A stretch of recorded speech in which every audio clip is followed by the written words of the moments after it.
Assalamualaikum warahmatullahi wabarakatuh.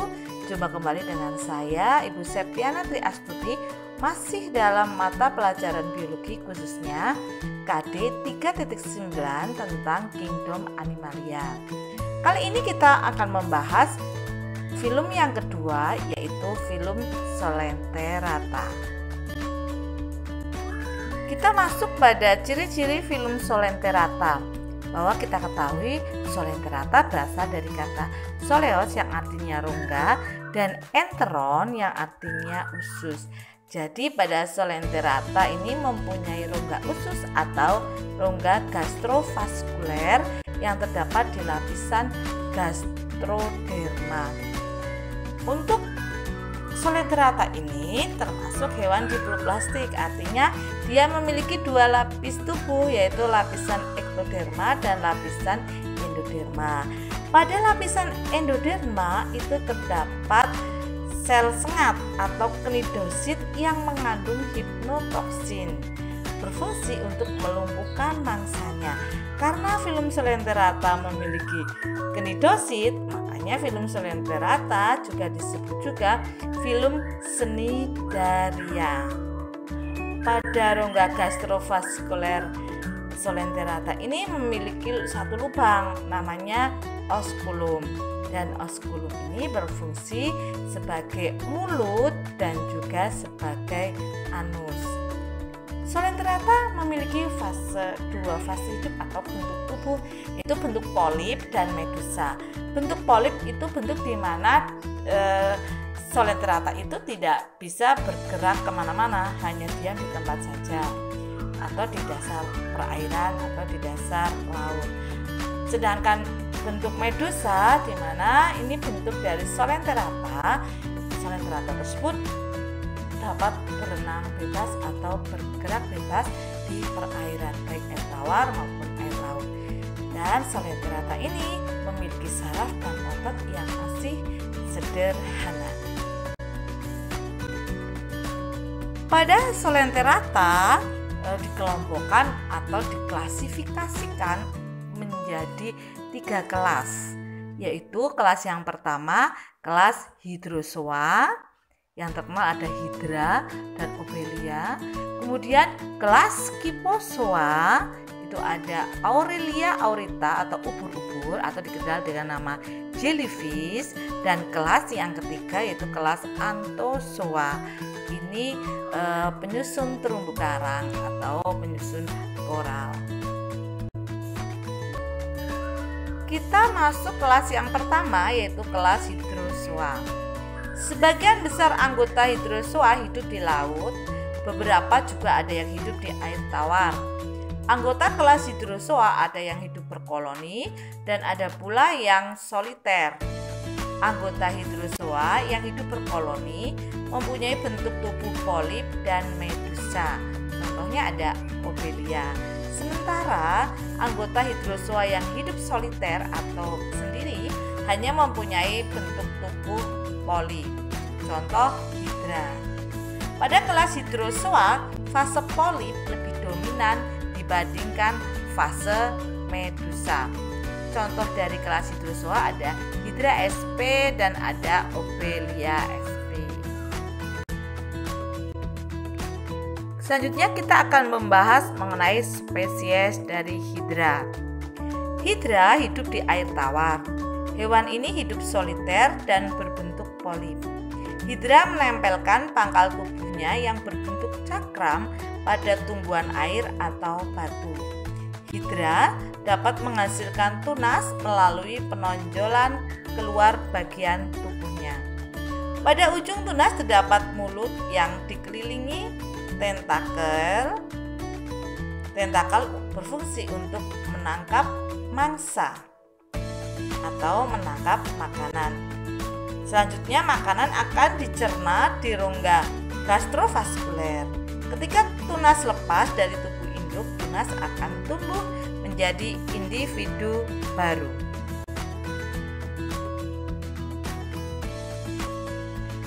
Silahkan kalian perhatikan struktur anatomi Hydra berikut ini. Bagian yang paling luar yaitu ada ektoderm, kemudian ada mesoglea, dan ada bagian gastroderm.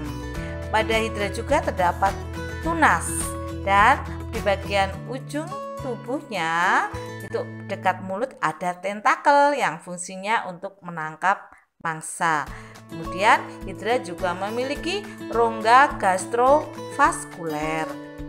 Hidra di dalam satu tubuhnya terdapat alat penghasil sperma atau disebut testis, dan di bagian bawahnya itu ada bagian yang fungsinya untuk menghasilkan sel telur atau ovum, yaitu yang disebut ovarium.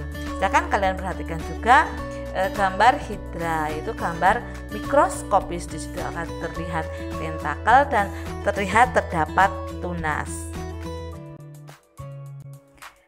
Selanjutnya kita akan membahas spesies dari kelas hidrozoa yang lainnya, yaitu Obelia.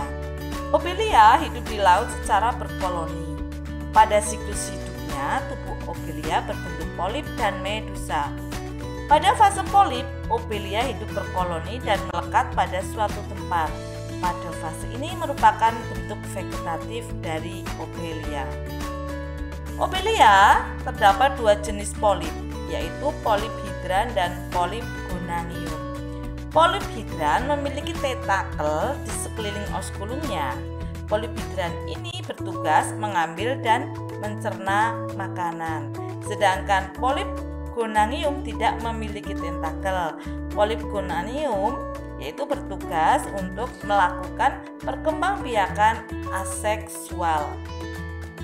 Reproduksi aseksual pada Obelia yaitu dengan membentuk tunas, sedangkan reproduksi seksual yaitu terjadi fertilisasi antara gamet jantan atau spermatozoid dan gamet betina atau disebut ovum. Marilah kita pelajari daur hidup Obelia. Seperti yang setelah saya sampaikan bahwa pada daur hidup Obelia itu terdapat fase polip dan fase medusa, di mana pada fase polip itu terdapat dua jenis polip, yaitu polip gonanium dan polip hidran. Sekarang kita mulai dari polip gonanium. Polip gonanium itu akan menghasilkan sel kelamin jantan dan menghasilkan sel kelamin betina.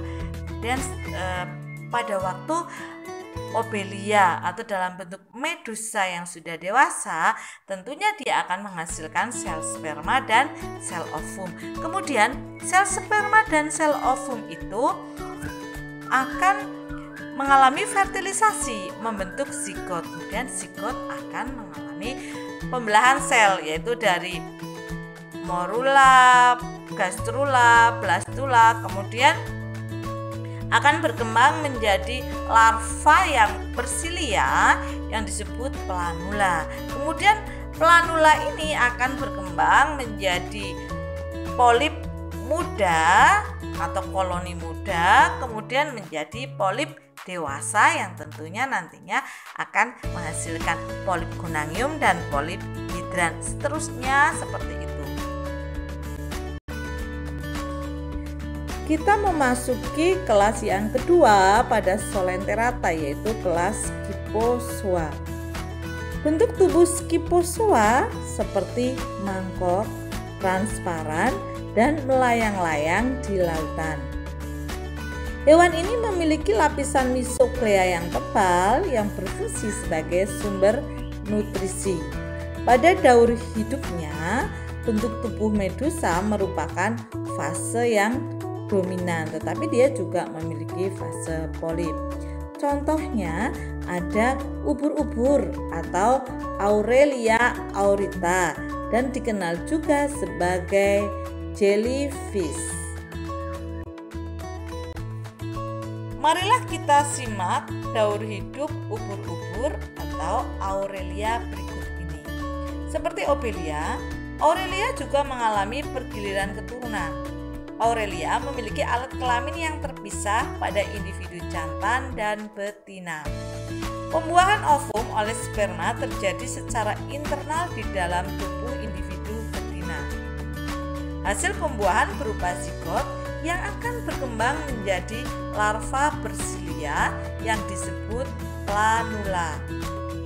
Planula akan berenang dan menempel pada tempat yang sesuai. Setelah menempel, silia dilepaskan dan planula tumbuh menjadi polip, yaitu polip muda yang disebut skifistoma. Skifistoma kemudian membentuk tunas-tunas lateral atau tunas samping sehingga Aurelia tampak seperti tumpukan piring yang disebut strobila.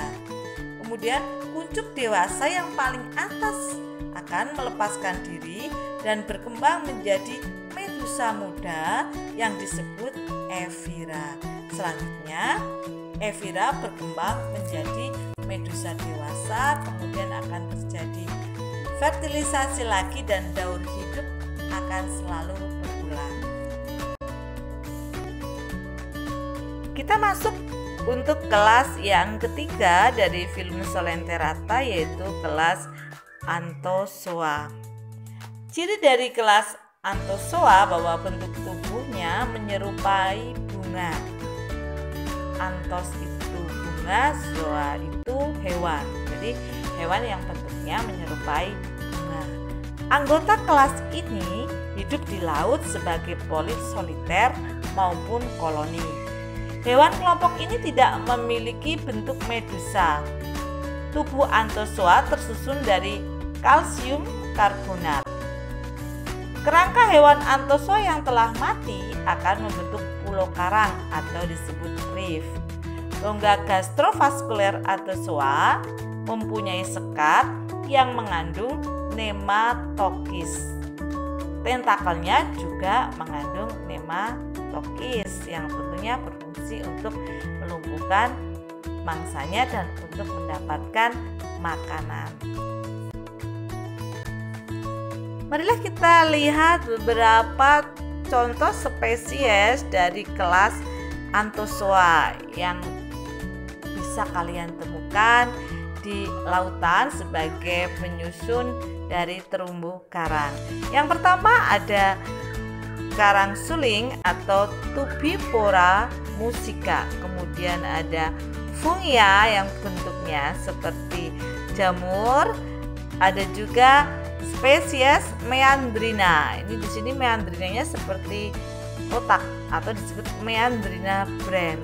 Ada juga spesies dari Astrangia. Contoh spesies dari kelas Anthozoa yang lainnya ada Acropora, Oculina, kemudian ada Metridium dan Utricina.